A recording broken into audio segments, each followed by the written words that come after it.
Okay, before we get into this, I'm just going to bring it up now. Yes, I did use Gene Freaks in the thumbnail in place of Louis Arnot. Because what else was I supposed to do? We have absolutely no idea or reference point of what Louis looks like. So I was doing a stream a couple days ago, and people kind of brought up, well, maybe Louis Arnot was sort of like a Don Freaks figure from Hunter x Hunter. And if you have no idea who Don Freaks is, I mean, to be fair, we don't really know either. But go read the Hunter x Hunter manga. That explains a little bit of it after the anime concludes and the manga keeps going, right?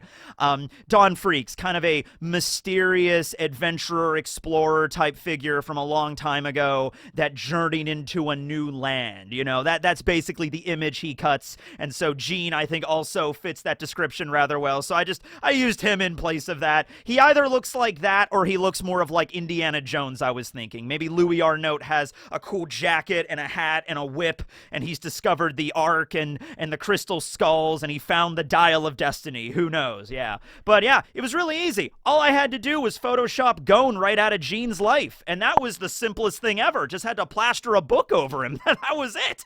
All right. So today we're going to be talking about the rather ominous message that Louis had at the end of the last chapter, which was, you know, kind of a juxtaposition on the rest of it, because if you go and read this chapter 1132, it is full of a lot of whimsy and wonder. It's a happy chapter, right? You got the Straw Hats sailing up a rainbow bridge, and it's like twinkling and sparkling, and there's a cute little scene where Robin and Bonnie are watching the rainbow, and I can't wait until this is animated. It's going to look lovely, and the giants are all smiling and laughing and like, rainbows are something you cross on into the magical land of ELBAPH, or perhaps the afterlife. What is that? Oh, nothing. No, nothing of that.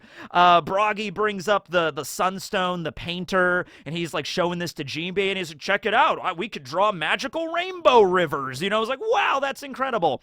And then Luffy's group meets up with Gerd and Goldberg, and they're all having a good time, and they all make their acquaintance with each other. Luffy bounces around on an island cloud a little bit, and then we get this majestic double-page spread of this village in ELBAPH that is like right out of a storybook, okay? We got this giant tree. The village is on top of the tree, like coming out of like the branches and stuff. We see islands being supported by clouds. We see a castle in the side of the tree. You know, by the way, side note, with Loki's key is going to be anywhere for his sea stone cuffs, or the sea stone chains. It's going to be in that castle. Just going to throw it out there. That's Luffy's little side quest right now. Luffy's quest bar is like, you know, main quest, find food, eat meat. Second main quest, you know, have a great adventure, find the One Piece. And one of his side quests down there is, you know, free Loki. Side quest, cause Ragnarok. So we'll see. It depends on how Luffy's going to follow his quest log and what's he going to do with that, right? But we see this majestic scene, and everybody's really like, oh, wow, you know? Usopp is bawling when he sees it. Like, I can't believe we finally made it to ELBAPH, guys. This is beautiful. But, while all this is going on, while all the wonderful, you know, joy of ELBAPH is being shown to everybody, it's like, wow, this is magic. We get the excerpts from Bragman, right? And Bragman is a collection of adventures, or like adventurers and explorers writing down what they've seen in their findings as they've explored the world for hundreds of years. And it was gathered together in this compendium in Bragman. Louis Arnot is just one of the adventurers that wrote in Bragman, but every time Bragman is usually mentioned, we just know about Louis, right? And because Louis has been to Little Garden before, and back during the Little Garden arc, way back in volume 13 here, in chapter 115, we get Nami pulling out Bragman and this little excerpt that says, to its inhabitants, the island truly is a little garden. Therefore, let us call it the Little Garden, Land of the Giants. Louis Arnot, explorer, okay? So Louis was at Little Garden at one point, met Dory and Broggy, left Little Garden, and made it all the way to ELBAPH. So Louis was an impressive adventurer, if nothing else. Once again, as I said in the review, I think Louis might be, whoever he looks like, he's going to be really ripped or have a really strong devil fruit or really good conqueror's hockey or something to make it all the way to ELBAPH, right? So he says here at the end, I mean, he's talking about how huge everything is on ELBAPH, and you can't really capture it into words, and everybody that comes here, it's like a magical paradise, right? It's like heaven. However, he says at the end, do not linger in the land of ELBAPH for too long, or as the official Viz says, do not overstay your welcome here. as it were, okay?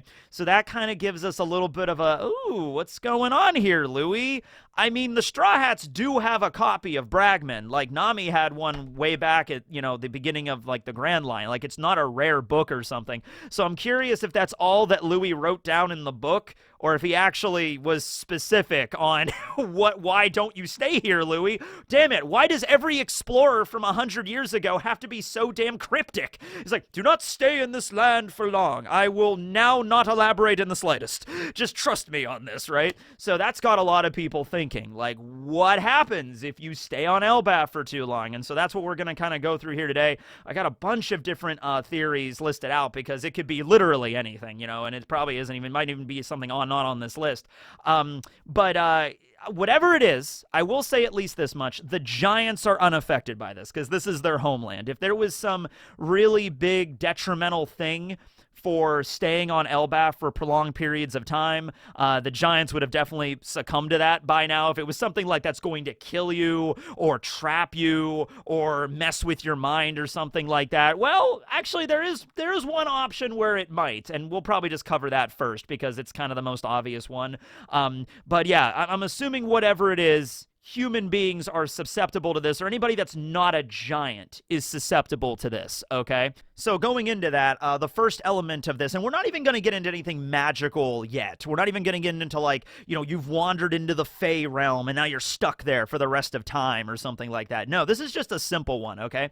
So we find out that ELBAPH Island is the name of the island and WARLAND is the name of the kingdom, but everybody just kind of loops that together and calls it, like, the kingdom of ELBAPH or the land of ELBAPH, right? But we know WARLAND is a big aspect of this, and the Giants really like war. We know that, right? So maybe Louis was just being like, hey, there's nothing magical going on. It's just if you stay on ELBAPH long enough, a war will break out because giants love to wage war. It's just their pastime. To them, it's not a big deal. To them, it's like, we're going to war with the next village. Come on, everyone. Roar! And it's like, okay, why are we going to war? Because we do war.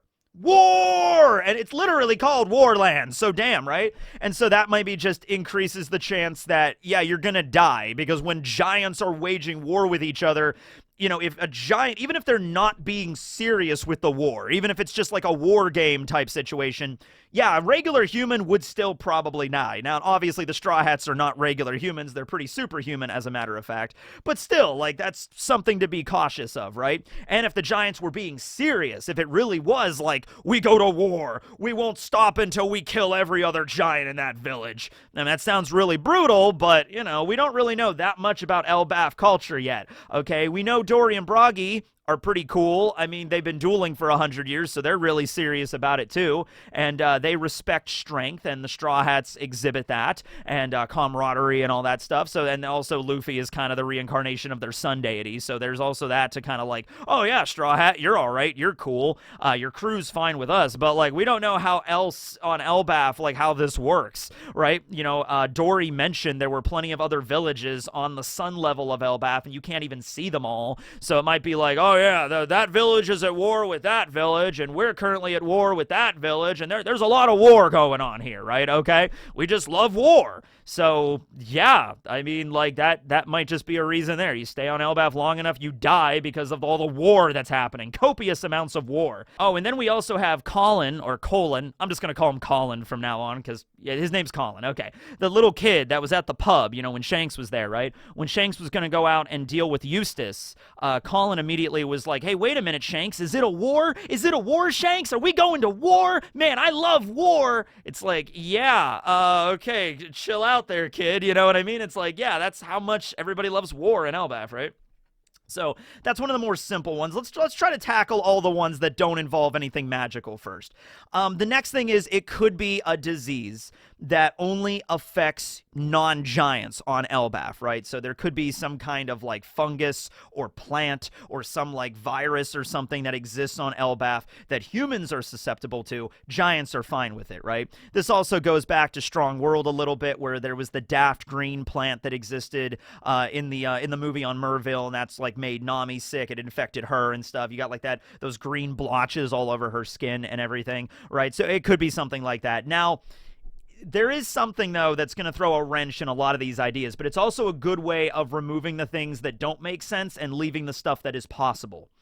We do have an example of humans living on ELBAPH for a prolonged period of time, because Mother Caramel lived on ELBAPH for a prolonged period of time. We don't know how long, but we know about 100 years ago is when Mother Caramel stopped the execution of all the giants at Marineford, and then shortly thereafter, she established the Lamb's House on ELBAPH in a village. We don't know if it's the same village we're at right now. It looks a little different, but it was seemingly on the sun level of ELBAPH, right? She established the Lamb's House there. Eventually, Big Mom comes to live there. Now, Big Mom, Lin, she was only there for like a year or so before everything went south and they had to leave, okay? But presumably, from what we've learned with the way that Mother Caramel, when she revealed her true colors, she was Mountain Witch, and she was selling off the children to the government to, like, the cipher pole and everything like that. Her operation had been there on ELBAPH for quite some time.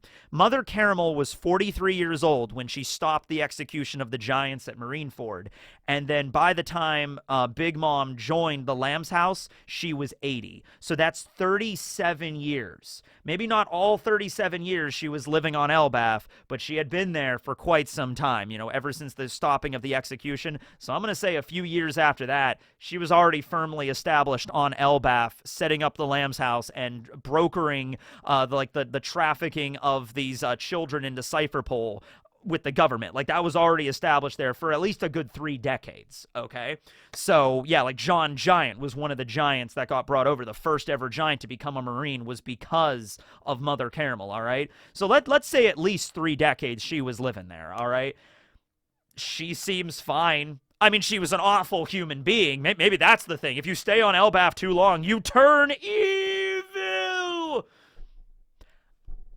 You know what? I'm going to write that one down because, like, I guess we don't have any, like, evidence to not support that. But no, that's not where I was going with this. I was going to say that, like, you know, if there was some kind of poison or, like, fungus or something that kills you if you're a human, and there's, like, no cure for it or something, then Mother Caramel and the children of Lamb's House would have died. Like, you know, we don't know how long Louis was not very specific with his quote. He's like, don't linger here too long. Yeah, Louis, maybe give us a time frame on this. Don't stay on ELBAPH for longer than, you know, 3 months, because shit starts to get weird after that. It's like, okay, thank you, Louis. Really appreciate that for the specific time frame. But no, we don't know. We don't know. But we do know that Mother Caramel lived there for a long time, so we can exclude some stuff. So here's another one. Here's a good one. A lot of people think if you stay on ELBAPH for long enough and you're a human, you turn into a giant. You get gigantified, all right, which was something actually Nami mentioned as a joke earlier on. Well, not really as a joke. When they were trapped in the Lego City, they were trying to figure out what was happening because they didn't know yet. And they were like, well, wait, did we become giants? I don't know. I don't think that's possible, right? So if that was the case, and if you stay on ELBAPH for long enough as a human, you turn into a giant, and maybe that's where the giants originally came from. I doubt that's the case, though, because Mother Caramel lived there for a very long time. She did not turn into a giant. I'm sure some of the children were at the Lamb's House for quite some time. Remember, the Lamb's House was taking in children that were basically like orphans or were kicked out of their kingdoms. Now, eventually she did, I guess, you know, give them over to Cypherpole, you know, to become like secret agents for the government. I suppose there is a way you could say that, you know, Mother Caramel didn't stay on the island for a long period of time all at once. Like, she stayed on the island for a little bit and then left and then came back and then left and then came back, and that resets the clock, I guess, maybe? Because Shanks also stopped by there, too. He stopped by for a quick drink, said hi to Dorian Broggy, maybe went over and said hi to Loki, I don't know, to check up on him, make sure he's still chained up, and then he left afterwards. But, you know, obviously Shanks has had a relationship with the Giants. He's been there before, but what if every time Shanks visits ELBAPH, he just doesn't stay very long? He stops by for a day or two, and then he's out of there, right? So I guess that also could be a way that you could get around this. Like, oh yeah, Mother Caramel, she wasn't affected by anything because she kept leaving and going back, and that resets everything, I guess, if it's that simple, right? But I don't know. That seems like kind of a weird way to go about this, because that was like really ominous the way that, you know, Louis Arnot said it. Like, don't stay here for too long. It's like, oh no, the Straw Hats, we can't stay here for too long. Dorian Broggy could just be like, oh, don't worry about that, Straw Hats. All you gotta do is sail a mile outside the island and then come back in and it resets the clock. You're good. I'm like, oh, okay. That I don't know if that's the case, if it was that easy to get around that, right? It might go by the total amount of time you spend on ELBAPH regardless. I don't know.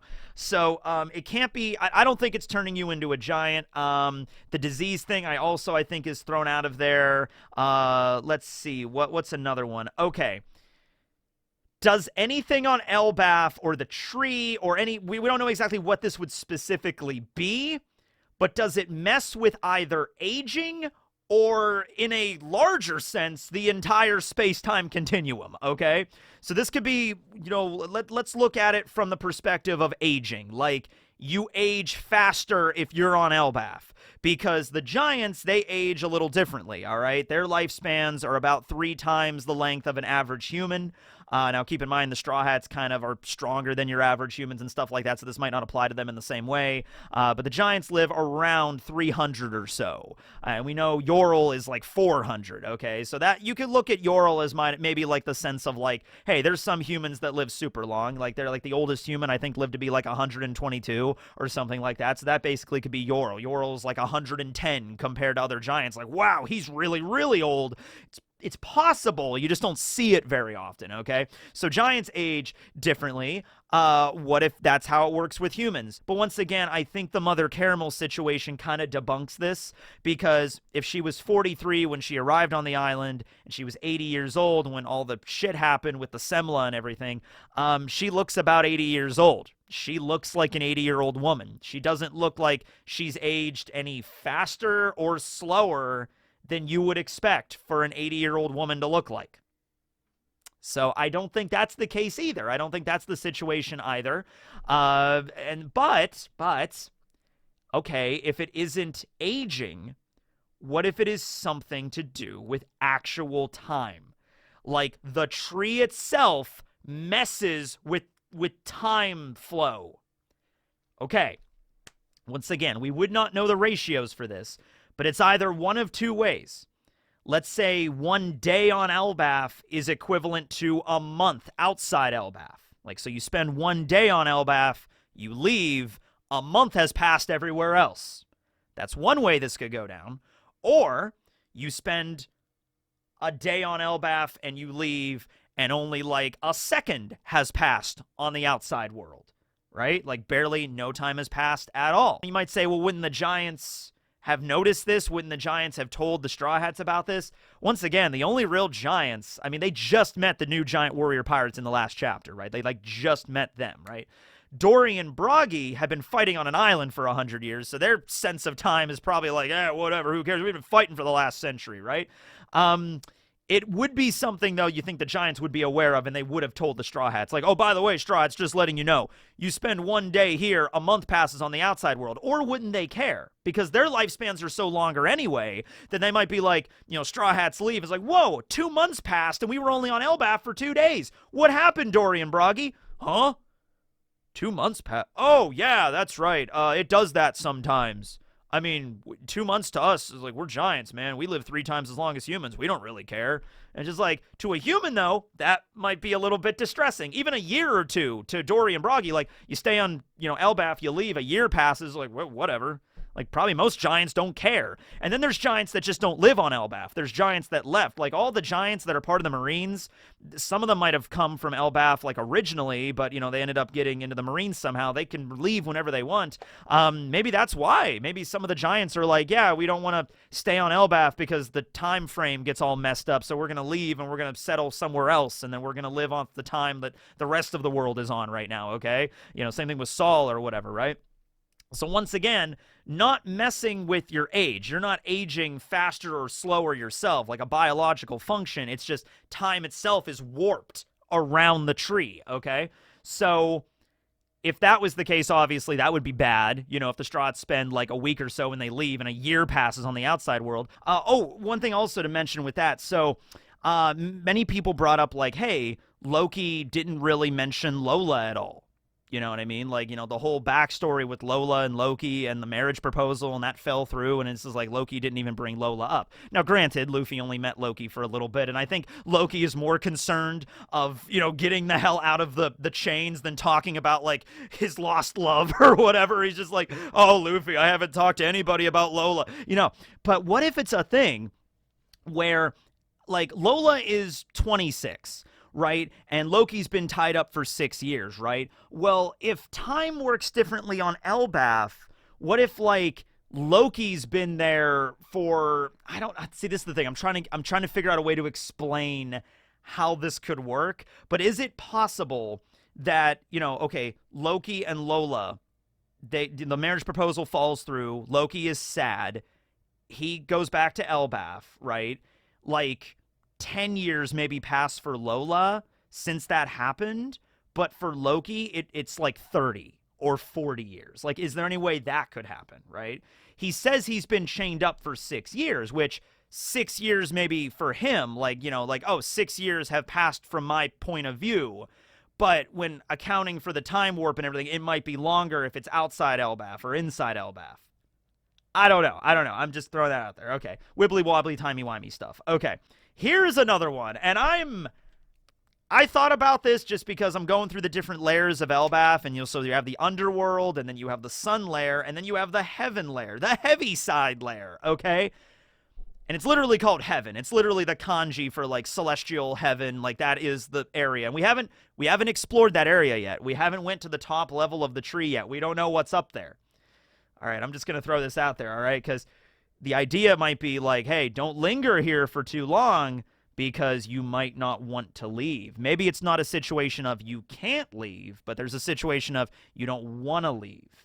It's like, all right, well, what could be on ELBAPH that is so alluring that you wouldn't want to leave? Unless you're Sanji and you're hanging out on Gerd's boobs right now. Something else other than boobs. What if the spirits of the dead are up in the heaven layer? Look, I've always said this. I really hope we don't incorporate ghosts in the One Piece story in terms of, like, Luffy meets the ghost of Ace, and Ace is like, good job, Luffy. I knew you could do it. Like something like that. I was always like, nah, I really hope we don't do that. They don't have to be real ghosts, though. What if they are illusions? Similar to the way Black Maria used her illusions, right? But these are way more tangible. Like, you go up in the heaven layer of the tree, and you start seeing the spirits, not the real spirits. Although there is an afterlife in One Piece. Brook pretty much confirms that. But it's not really heaven. It's not really the afterlife. But you go there. Like, Nami goes into the heaven layer, and Belmere walks out. And Belmere looks just like she did when she was Nami and Nojiko's mom, and she looks like she hasn't aged a day, and she's there, and she's smiling, and she's like, oh, Nami, it's been forever. And Nami's like, what? Luffy does see Ace. Usopp sees his mom. Zoro sees Kuina. See, this works so well because so many of the Straw Hats have had someone die precious to them, all right? And we just did this. You might just say, we just did this in Wano. We just did this with Black Maria. We just did this. They're an illusion, right? But what if these are a little different? That was Black Maria using these illusions in a sinister way to manipulate Robin and Brook, to get them to be like, oh, hey, distract you, and then I'm going to kill you, right? These are way more vivid. These are way more, like, real. But they're not real. Like, it's not really the spirit. They're not going into the afterlife. Although, crossing a bridge, like crossing the river Styx into that there is an under... Ugh. Because I love mythology.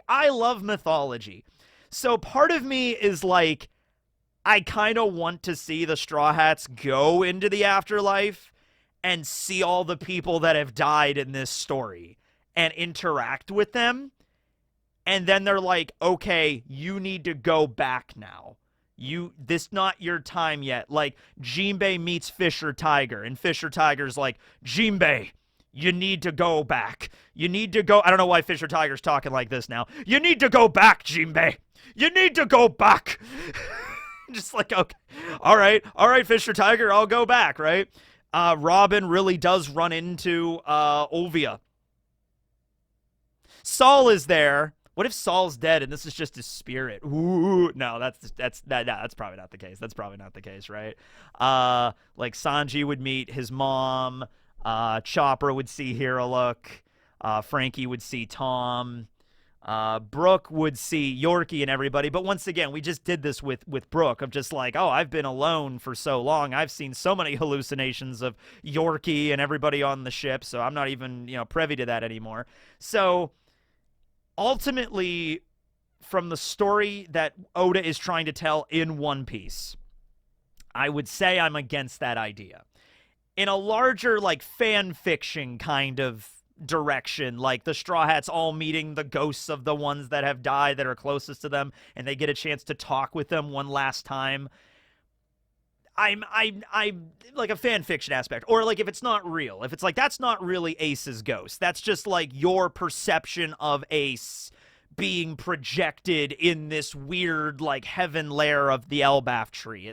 It's messing with your brain, okay? And that's all it is, all right? So, because I think one aspect of this that Oda does really well is the inherent lack of closure with a lot of death. Like, Ace died in Luffy's arms, and I'm sure there was a lot more things that they both wanted to say to each other, but he's dead now, and you're never going to get that opportunity. And that hits home, because that's how death works in our world. Someone close to you dies, and it's like, oh man, I wish I would have said this to them, or I wanted to show them this or tell them this, and you just will never have that opportunity again. And you have to learn to live with that and move forward. And that's a thing that Luffy has had to do from Ace's death, and like Zoro with Kuina, and Sanji with his mom Sola, and everybody, right? Like, everybody's lost somebody important, and they have to learn to deal with that. And if this really was like actual heaven, the actual afterlife, and it shows up, it just like is like, I don't know, Tom walks up to Frankie, he's like, oh, Frankie, I have a bunch of things I wanted to tell you. It's like, Tom, it's been so long, like that kind of like. But then again, it's Oda's manga, and Oda might just be like, you know what? Let's give him we're entering the final portion of this story.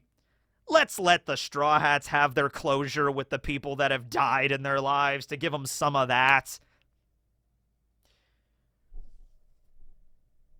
Shanks has visited ELBAPH plenty of times. What if Shanks has went to the top of the tree and he saw Roger? Holy shit, right? I don't know. So what do you think about that? Would you either want that heaven lair to be the actual legit afterlife that the Straw Hats have wandered into and they are tempted to stay but they gotta leave? Or 2, it's just an illusion?